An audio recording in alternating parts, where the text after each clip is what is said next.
కడిగిన ముత్యంగా బయటికి వస్తాను నేను. నమస్తే అందరికీ.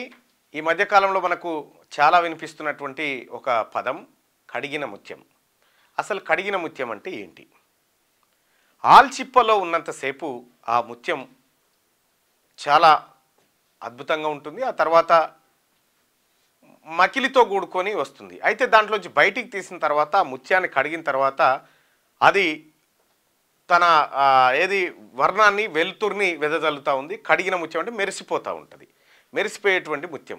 ఈ మధ్యకాలంలో చాలామంది నేను కడిగిన ముత్యం లాగా బయటకు వస్తా అని చెప్తా ఉన్నారు. అసలు కడిగిన ముత్యం అంటే ఏంది, కడగని ముత్యం అంటే ఏంది ప్రజలకు తెలవాల్సిన అవసరం ఉంది. సో కడిగిన ముత్యం అంటే ఎట్లా ఉంటుందంటే ఏ పాపం చేయకుండా తన వర్ణాన్ని కోల్పోకుండా ముత్యం మురికిలో పాడేసిన ముత్యానికి ఉండే విలువే ఉంటుంది. అయితే ఒళ్ళంతా మురికి పూసుకొని నేను కడిగిన ముత్యానని చెప్పుకునుడే విడ్డూరంగా ఉంటుంది అన్నట్టు.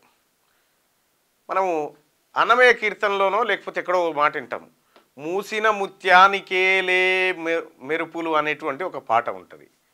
అంటే కడిగిన ముత్యానికే మెరుపులు ఉంటాయి.